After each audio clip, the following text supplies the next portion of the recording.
Hello, book lovers. Welcome to Uncommon Reader. I'm Daniela. Today I'm responding to a tag. After the success of the philosophy of reading, Lekden of Reading from the Depths created another very insightful tag called The Perfection of Reading. So I'm going to quote Lekden explaining what this book tag is about. The Tibetan Buddhist instruction to live a meaningful life is to try to live the life of a bodhisattva, a person or being who has totally dedicated their life benefiting others. The 6 perfections, known as the pāramitās in Sanskrit, are 6 types of enlightened activity that make up the bodhisattva's conduct, which ordinary people are encouraged to try and realize in their own lives.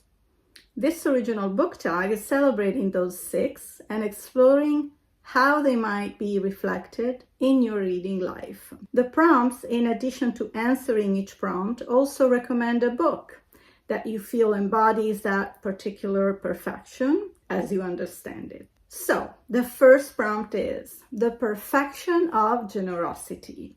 What is an experience of either book gifting or book receiving that was meaningful and memorable for you?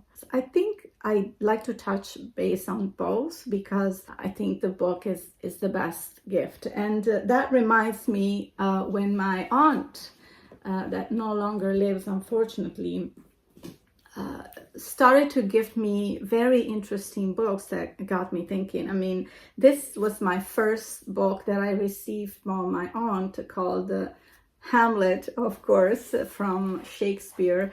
And I talked about falling in love with Shakespeare very young, around 9-10 years of age, in a different book tag called 8 Memories tag. So we were listing books that throughout our lives made an impact. And definitely my aunt introduced me to many thought-provoking authors and sort of helped me form, my thinking process and my personality. Also, even today when I receive a book, it just feels so special and I'm so grateful to those persons. As for me, gifting books, again, I feel nowadays I can think of other presents just because books touch me so deeply and I want to transmit that feeling to other people. But I try to be very careful about maybe not imposing books I liked and try to understand my friends' tastes. So, for example, I have a friend who loves the history of the Austro-Hungarian Empire. So I try to find biographies on some of the royals of those days. But sometimes I do gift and push books that I think were great because I kind of know that they will appreciate it as well. But gifting books, what's best than that?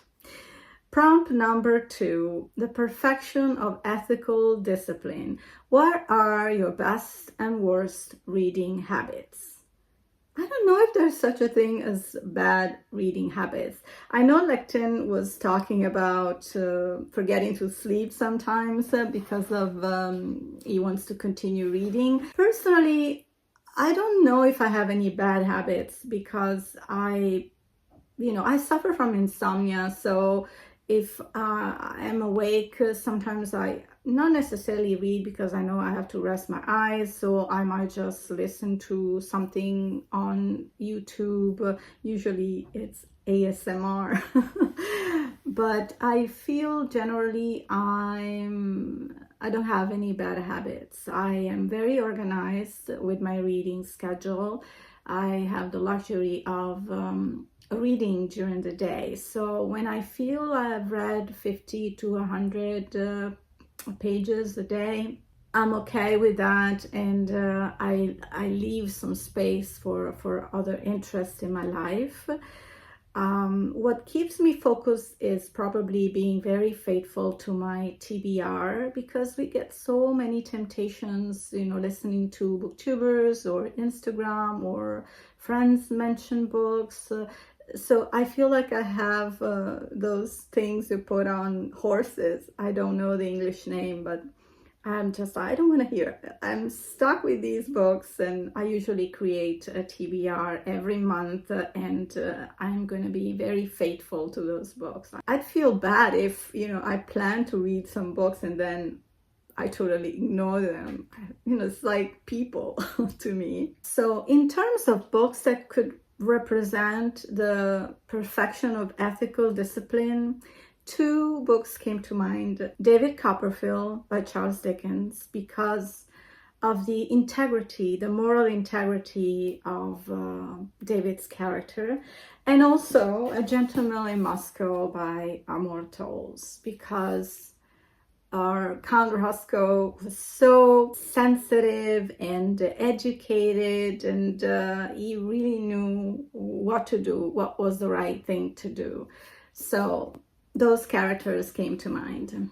Prompt number 3, The Perfection of Patience. What is a book that you anxiously waited for and did live up to the expectations? That book for me is definitely Shantaram. I was kind of scared of reading it because it's over 900 pages, but as I started it, I knew that it was going to be such an unforgettable journey. I dedicated a video to this book, which is by far my best read of 2025, and it's going to be among those books that will always be in my mind, and I feel like I have clear recollection of everything in the book, despite the 900 plus pages. The story, autobiographical, semi-autobiographical, of the author Gregory David Roberts. I feel it checks so many boxes in terms of adventure, love, friendship, brotherhood, and the reality of living a poor life in India. So inspiring. I loved this book with all my heart.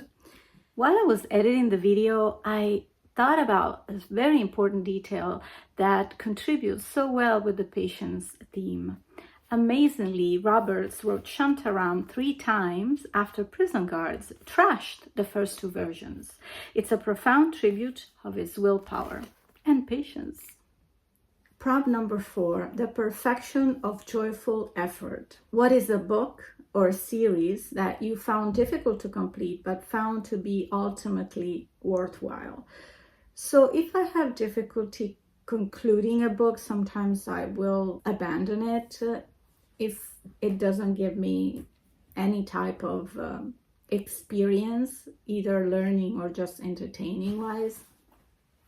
But I did think of a book, which is Why Read the Classics by Italo Calvino. So I had reservations going into reading this book because I have some issues with some classic authors, especially Russian and French writers, because I feel they are too abundant of descriptions. And I'm sort of an action type of girl, because even action sometimes can give you some life lessons, right? But the way Italo Calvino writes, and I always say I need to do a video on Calvino's books because he was such an amazing writer for his times. And actually, I want to read something that I found on Goodreads just to introduce you to what kind of experience his books can give you, and then I'll come back to Why Read the Classics. So his style is not easy to classify. Much of his writing has an air reminiscent to that of fantastical fairy tales, although sometimes his writing is more realistic and in the cynic mode of observation. Some of his writing has been called postmodern, reflecting on literature and the act of reading, while some has been labeled magical realism, other fables, others simply modern. So he wrote this. This is a thought from Calvino. My working method has more often than not involved the subtraction of weight. I have tried to remove weight, sometimes from people, sometimes from heavenly bodies, sometimes from cities. Above all, I have tried to remove weight from the structure of stories and from language. And this actually resonates with me because there is a famous quote from Calvino that says, I don't remember the exact words, but the sense was that lightness doesn't necessarily mean superficiality. So you can have a lightness about what you do. And I think it really relates a little bit to Buddhism, the fact that you're just, let things go by, don't dwell to think about them too much. And sort of things will work out by itself. So I really like this attitude of his. In his writing, you will find this lightness. That doesn't mean that you don't take things seriously. So why read the classics? He explains the world of certain classic authors. So he's trying to explain their circumstances, their environment, and why they were writing in a certain way, reproducing their reality and their fantasies. So I found it so enriching. And despite, having to read about authors that I'm kind of scared to approach, it was very meaningful because it gave me another perspective, so I can maybe one day approach these authors with being less fearful. So thank you, Calvino. I love these prompts, Lekden, because you could take hours talking about the reading experience. But let's move to prompt number 5, the perfection of concentration. What do you do, if anything, to get in the reading zone? What is your ideal reading environment? So I don't think I have a reading environment that I prefer to another. I feel like I'm closing myself into a bubble when I read. Sometimes it can be loud, or sometimes it can be really quiet. To me, holding a book and getting inside that world, it's already enough. But if I had to choose, maybe at home. I also love reading outside, sitting by the water, since I live in a seaside town.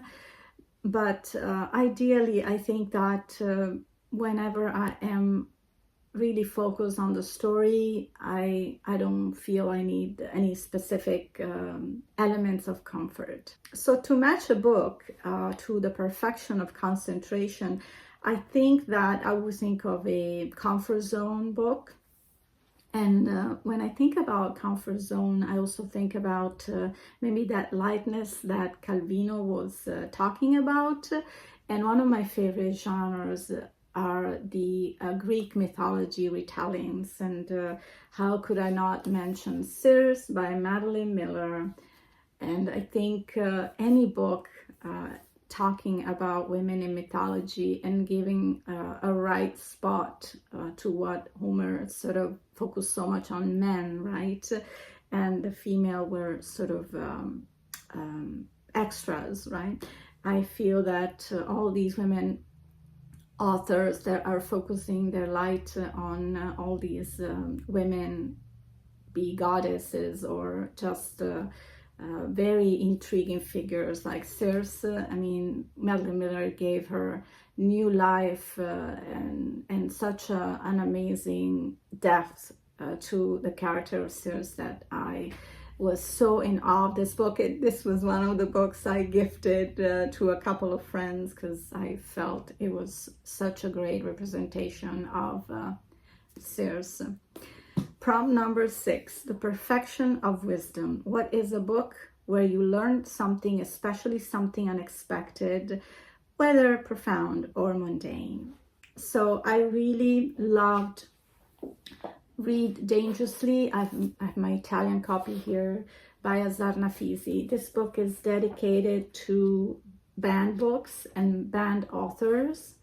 And here I got so interested in learning not only about the content of those books, but also about their writers. And there were authors I didn't know that Nafisi got me so curious to learn. For example, James Baldwin, which I read this year. I dedicated a video on this book, reading some parts. that I translated in English just because I wanted to share how it affected me. And Azad Hafizi is one of my favorite authors, as I often mention. And this concludes the Perfection of Reading book tag. Thank you, Lekden, for creating it and for tagging me. And as for you, thank you for watching, and I hope I'll see you soon here on Ankama Reader. In the meantime, happy reading, everybody. Ciao.